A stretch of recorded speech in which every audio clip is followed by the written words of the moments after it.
ladies, I'm Z, Elite Lash Instructor at Exquisite Beauty Academy, and today we're going to be talking about a very important topic, lash retention. Amazing lash retention is not only important for our clients, but taking just a few extra steps will make our job as lash artists a lot easier in the long run. First, I'm going to be showing you the tools and products we'll be using today. Now, I do exclusively use Exquisite Lash products, and I have used many other products on the market, but I've noticed that using high-end products such as these has been a game changer for lash retention. For my tweezers, I'm going to be using my Maven tweezer for pickup and placement, and my favorite, the Darling tweezer for isolation. Two of my hands down favorite products that I will not do lashes without are the primer and the super bonder. These are a huge game changer when it comes to lash retention. I actually love to pair them with the Mega Fusion, which we'll go over in a little bit. I want to talk to you guys about what these do because they are amazing. So I remember in my lash journey in the very beginning when I was a rookie, I didn't even use primer. I can't tell you how important it is to prime your client's lashes. And what I mean by that is before beginning any work, you want to go through and remove any extensions that may have already grown out.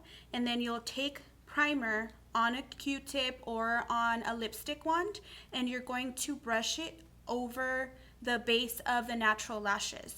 What this does is it removes any oils, any makeup residue. It pretty much gives you a clean slate. It strips the lashes from all those residues and gives you a clean slate to attach the new lash extensions. Now the Super Bonder, ladies, what this does is it helps cure the adhesive at the very end of your lash fill. You will apply this, and you can use it for full sets, so you can use this anytime you do lashes. You apply this at the base, so where the glue is attached to the natural lash, you apply the Super Bonder, and this will cure the adhesive without shock curing it. What that means is that your client can now get her lashes wet. Let's say she has an onion boyfriend that makes her cry. If she cried, she doesn't have to panic that her extensions are gonna fall out because the Super Bonder pretty much makes the lash extensions or that bond, that adhesive, it makes it waterproof, which is huge. My favorite adhesive, hands down, has to be the Mega Fusion. Now this adhesive does have a 0.5 to 1 second dry time, so you have to ensure that you are a fast lasher if you are going to use this adhesive. Because if you're not, what happens is if you are not fast enough and you dip your lash extension into the adhesive and go to apply it and take too long, that adhesive is curing the instant the extension touches it. So you may be able to apply it and it's still tacky, so it'll still attach, but it's not going to stay on for very long. So you want to ensure that if you are using a faster drying adhesive, you are working fast to ensure that the instant you dip it, you're placing it directly onto the natural lash to ensure proper retention. Now, if you're not a fast lasher and you want a different alternative that is also amazing, we also have the Noir Classic, and this one's great too, and this one's a 1 to 2 second dry time.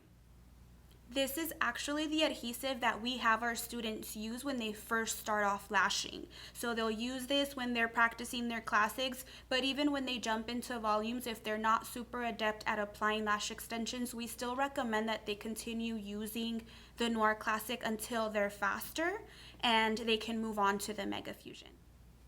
Now, last but not least, is our foaming cleanser. And I can't tell you, ladies, how important it is not only for us as lash artists to use a foaming cleanser on our clients, but to educate our clients on the importance of using foaming cleanser on their own extensions. So whenever a new client comes to me and I do a full set of lashes, I will always talk to them about the importance of keeping their lashes clean, what it does. So if you're not familiar with what these foaming cleansers do, these are formulated specifically for lash extensions. So they're lash extension safe. What they do is they will wash off any makeup residue, oils that we secrete from our skin will inevitably get on our lashes. If you have clients who apply oils to their face, even if they're not applying it around their eyes, that oil is still going to get on their lashes. what that oil does is it breaks down the adhesive and those extensions will start sliding right off. It also helps remove makeup. So let's say I'm a heavy makeup wearer. I wear lots of eyeshadow, concealer, that types of stuff, eyeliner. I will actually take the foaming cleanser and wash around my eyes and remove all of the makeup first, rinse it off, and then I'll take some of the foaming cleanser and run it through my lashes at the very end. And my lashes look so clean and fluffy at the very end of my wash. I do that nightly. And it's very important to talk to our clients about why they should be doing it, but also for us, it's very important that we're washing our clients' lashes on first contact. What I mean by that is if you have a client come in for a full set, you want to make sure that you're washing their lashes because they may have washed them with something, but you don't know what that something was. If you wash them with your foaming cleanser, you know that you're removing anything that may have been on there, and then of course, you're always priming before you move on to applying lash extensions.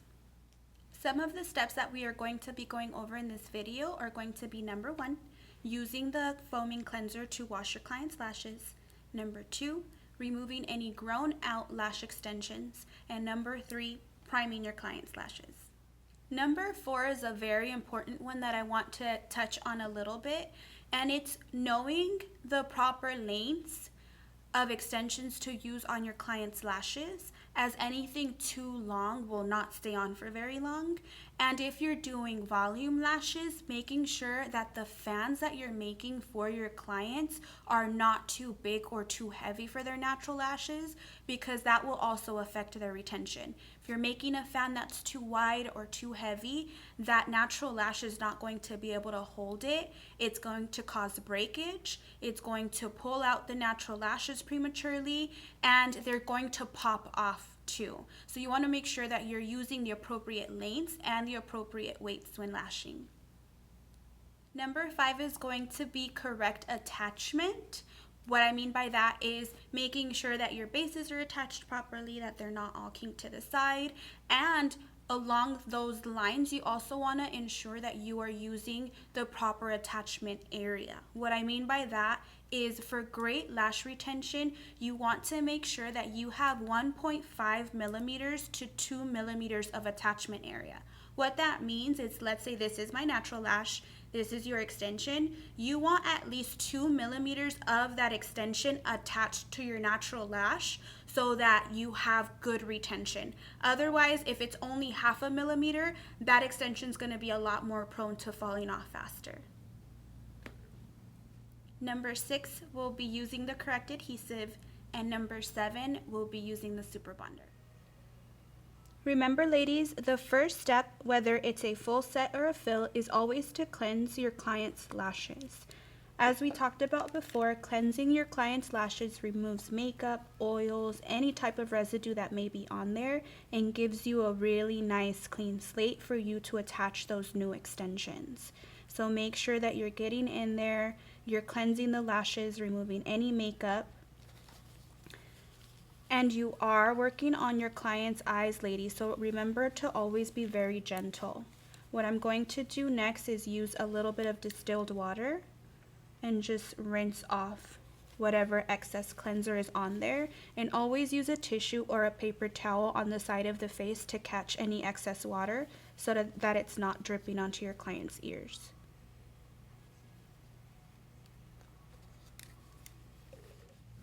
So steps number 2 and 3 are removing any grown out extensions and priming. However, before we jump into priming, I want to show you how you're going to remove a grown out extension and why you're going to remove it before priming. So removing grown out extensions allows you to relash that natural lash closer to the base, but before doing that, you always want to make sure that you prime that natural lash. So we're going to grab the grown out extension here and the natural lash at the base and just gently pull them away from each other. And now you have that full natural lash that you can go in there and prime it completely before applying a new extension. So you would go through each eye looking for those grown out extensions, removing them one by one, and then go in with your primer. So let's go in with our primer.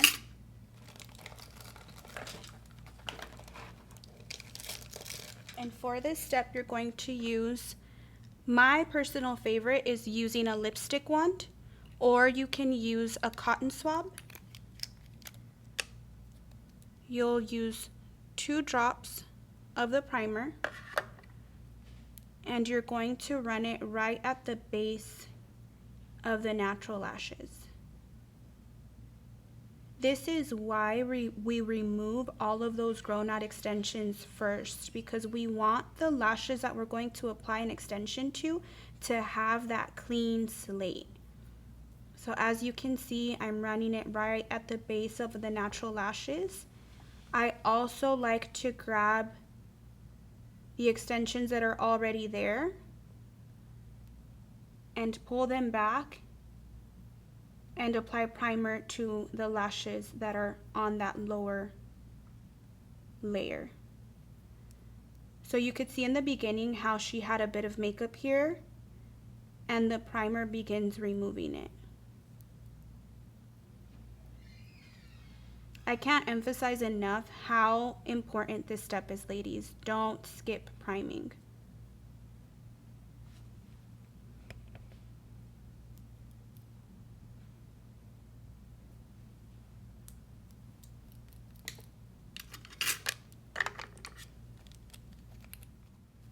Number 4, we talked about using the proper lengths for your client's lashes, and if you're doing volume extensions, making sure that you're using the correct weights for the thickness of your client's natural lashes. So I'm going to show you here what a client's natural lashes look like and how different one is from the other.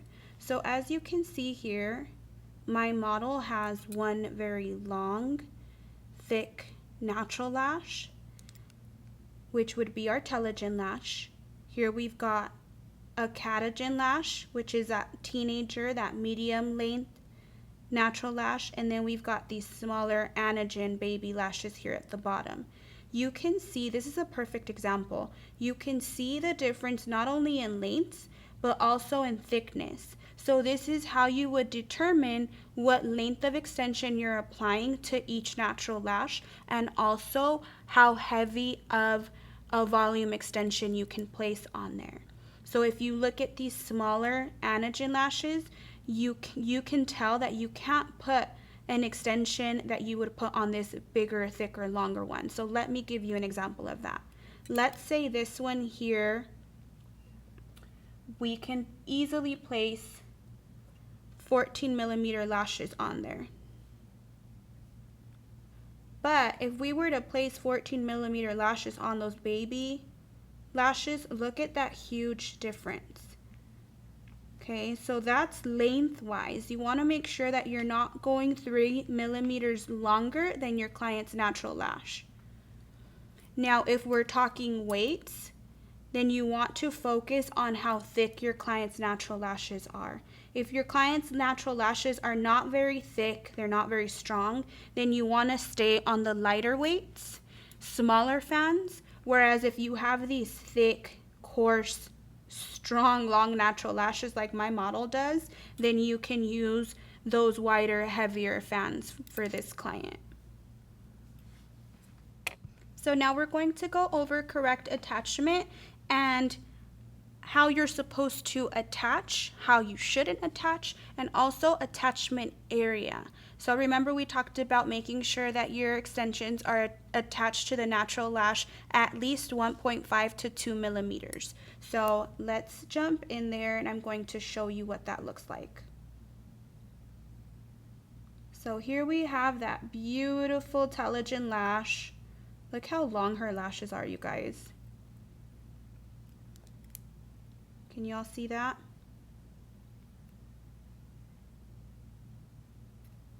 Look at that. Okay, so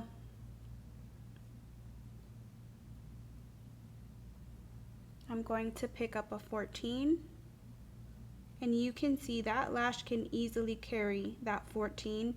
She could easily carry a 15. She could even pull off a 16 with how long and thick her natural lash is.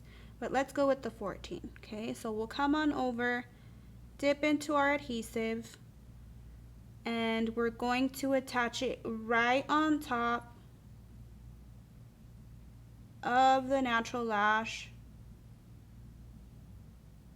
ensuring that that base is fully attached. Do you see that, ladies?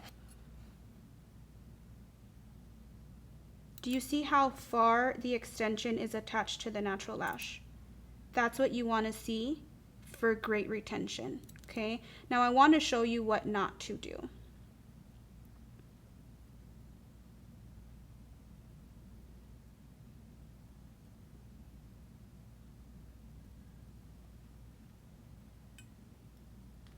So let's say this lash can only hold up to a 13, but she wants 16s, so we're going to place a 16 on there.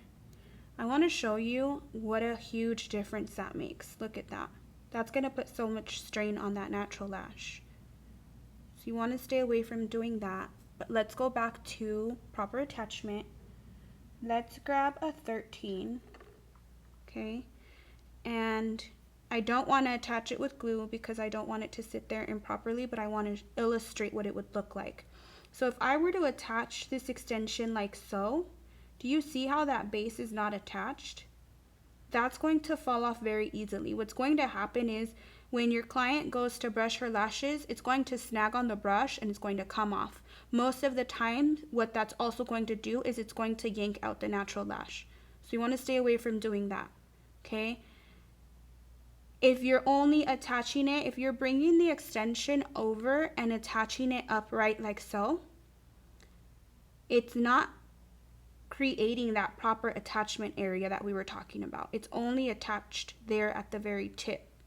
So you want to make sure that once you bring it over, you bring it back and lay it right on top of the natural lash to create that proper attachment area. You want that extension right on top of the natural lash or right next to it, creating that 2 millimeters of proper attachment area. And you don't want to have anything that looks like this, that has those loose bases, or that has too little of attachment area.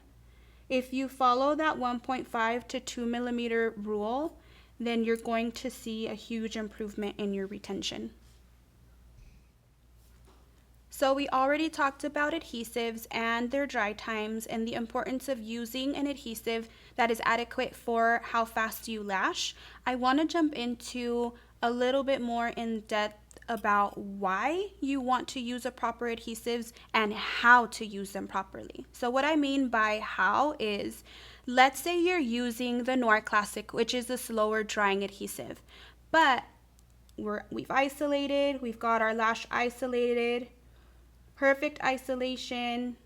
Okay, we come over, we pick up our extension, we dip it, and oh, we lost isolation. We've already dipped our extension in the adhesive, which, what does that mean, ladies? It means that that adhesive is already curing on the extension, right? Well, now we're taking the time to re-isolate. Either one, you find the natural lash again and you go to place it, but that adhesive has already half dried. So like I said before, you're going to apply it and it may still be tacky, so it's going to apply, but it's going to fall off fairly quickly, okay? Or two, you're going to realize it's been a minute since I dipped it, let me re-dip it. What happens when you re-dip is that adds more weight to the extension, again, affecting your retention in the long run because it's too much weight for the natural lash. So ensuring that you are isolating first, picking up, dipping, and immediately placing after you dip. I can't emphasize how important that is. You want to always dip and place immediately. It doesn't matter the speed of the adhesive that you're using. No double dipping. And no double dipping, ladies. And last but not least, the knight in shining armor, the hero of the day, our super bonder. So once you have gone through all of those steps, you've cleaned up, you've primed, you've applied new extensions, you've made sure that you're using the proper lengths, you're using the proper weights, you are attaching properly, you're using the correct glue, you're not letting the glue dry in between placement, you're not double dipping. Once you've done all of that, you want to seal all of your amazing work with the super bonder. So you'll grab your super bonder And you're going to apply it directly at the base of the lashes where the adhesive is attached to the natural lash. And you want to coat those extensions nice and saturated, and then fan them dry. So go ahead and let the super bonder dry for a bit before you go through and brush it, so that you don't brush it into the lashes and close your fans if you're doing volume extensions.